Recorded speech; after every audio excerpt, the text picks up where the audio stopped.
Tashi Delek y bienvenidos a Tíbet esta semana. Este es Raimundo Saldívar con otra edición de las noticias semanales sobre el Tíbet, su santidad el Dalai Lama y la Administración Central Tibetana. Veamos los titulares. Su santidad el Dalai Lama insta a prestar atención al idioma tibetano. Tíbet y Siria, los países menos libres del mundo, según el informe de Freedom House 2021. Tibetanos en Arunachal Pradesh felicitan al Sikyong Dr. Lobsang Sangye. Expertos destacan las atroces violaciones de derechos humanos de China en el Tíbet. El Departamento de Finanzas insta a los tibetanos en América del Norte a registrarse a Chatrel en línea. El Departamento de Educación convoca la 8ª conferencia anual del Consejo de Educación y el Comité Asesor.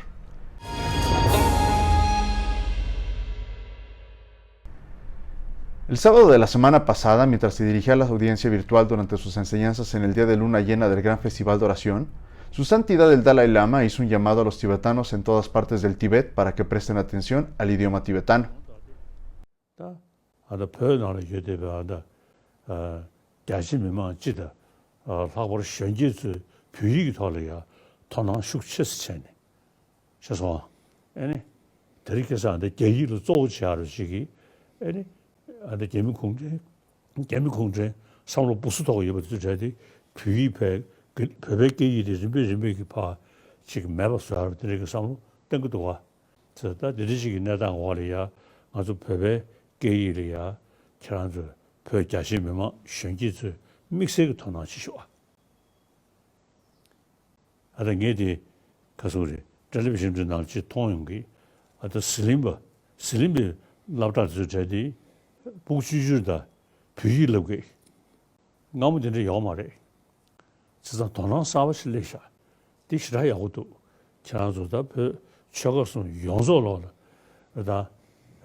La enseñanza virtual fue solicitada por la asociación Ladakhi Samkhya, el Gandentri Rinpoche, abades, exabades y tulkus, entre muchos otros, asistieron a la enseñanza.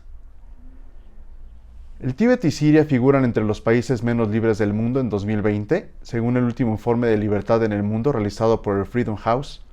Según el informe de libertad en el mundo 2021, el Tíbet obtuvo solo 1 de cada 100 en las clasificaciones mundiales de libertad, como ha sido el caso durante los últimos 6 años.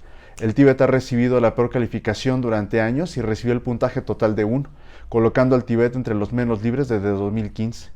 La clasificación de 2021 marca un cambio significativo, ya que el Tíbet ahora está empatado con Siria como el menos libres de todo el mundo en términos de libertad.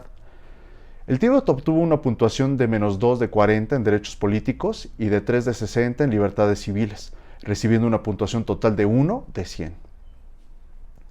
Los tibetanos en los asentamientos de Miao Chepeling y Tesu Darjeeling en Arunachal Pradesh organizaron una gran recepción en honor al presidente de la Administración Central Tibetana, el Sikyong Dr. Lobsang Sangye, en su visita a los asentamientos tibetanos en el noreste de la India.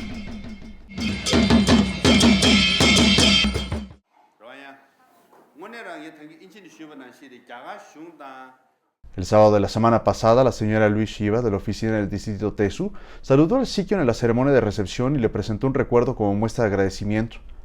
Durante su visita a Shillong, el lunes de esta semana, el Dr. Lobsang Sangye concedió una entrevista al Shillong Times que se publicó bajo el encabezado "Para entender a China, primero debe entender al Tíbet". El Sikyong también se reunió con Sanjeev Datta, coordinador regional de Assam y Meghalaya, grupo de apoyo al Tíbet, y juntos se dirigieron a la prensa local sobre temas relacionados con el Tíbet, el conflicto fronterizo Indo-Tíbet y el proyecto de ley de política y apoyo al Tíbet. The mistake people make, including the media, is when you write Indo-China border. Now, during the Galwan Valley tragedy, during Doklam incident, I appeared on media. Some of them asked me, why are they here at Galwan Valley? Because you say it's China's border, you ask Chinese soldier. They will say, because you say it's China's border, you say I'm here because you say it's China's border. And historically it was always between Tibet and India. Habiendo casi completado su mandato de 10 años como jefe electo de los tibetanos, el Sikyong Dr. Lobsang Sangye se embarcó en una gira de despedida a los asentamientos tibetanos en el noreste, Sikkim y el estado de Bengala Occidental. El lunes de esta semana, paralelamente a la 46ª sesión del Consejo de Derechos Humanos de la ONU, la Oficina del Tíbet en Ginebra organizó un evento virtual para discutir la situación de los derechos humanos en el Tíbet, ocupado por China. La discusión cubrió temas como las políticas, programas chinos destinados a destruir la cultura tibetana, la identidad y las creencias religiosas, como los tibetanos son sometidos a una formación profesional de estilo militar, y también destacó el caso de Kunchuk Jinpa, un tibetano condenado a 21 años por compartir información sobre las protestas en su ciudad natal con los medios tibetanos fuera del Tíbet, que solo muestran cómo China está dando lo mejor de sí para evitar la filtración de información. El evento virtual contó con 3 panelistas: el Dr. Adrian Zenz, investigador principal de estudios de China en la Fundación Conmemorativa de las Víctimas del Comunismo; Kate Saunders, autora, escritora y especialista en el Tíbet; y Tianla Chuqi, designado especial para los derechos humanos de la Oficina del Tíbet en Ginebra.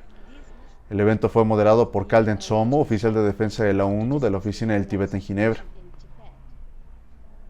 El Departamento de Finanzas de la Administración Central Tibetana solicitó a todos los tibetanos de América del Norte que completaran el formulario de Google para registrarse en el chatrel en línea. Es obligatorio tener una cuenta de Gmail para el registro. El propósito de este formulario de Google es garantizar un manejo entre su ID de correo electrónico, fecha de nacimiento y número de libro verde. El Departamento de Finanzas ha recibido alrededor de 400 direcciones de Gmail hasta ahora y además solicita a todos los tibetanos en América del Norte que envíen sus direcciones de Gmail a través del formulario, para garantizar la eficacia de la contribución en línea del chatrel. El proyecto se lanzó inicialmente en América del Norte y, sobre la base de la eficacia de la iniciativa piloto, se irá ampliando gradualmente hasta alcanzar otras regiones. El lunes de esta semana se convocó a la 8ª conferencia anual del Consejo de Educación y el Comité Asesor en la Secretaría del Kashag. El presidente del Consejo de Educación, Geshe Lakhdor, destacó la importancia de las agendas, así como de las reglas relativas a la selección de educadores y la facilitación del desarrollo de áreas no académicas como las artes escénicas, los deportes, el arte y la artesanía, para nutrir talentos en diferentes áreas para promover la educación holística. Además, elogió los principios de política educativa y destacó su implementación. La Calon de Educación, la doctora Pema Yanchen, afirmó que las políticas educativas deben enmarcarse después de la investigación y la evaluación y propuso además el establecimiento de un comité de investigación dentro del departamento. El Kalon Chorij, el venerable Karma Gele Yutok, relató la evolución del Consejo de Educación desde su formación bajo liderazgo de Kalon Triso Sando Rinpoche hasta la actualidad, con un papel cada vez mayor como organismo autónomo.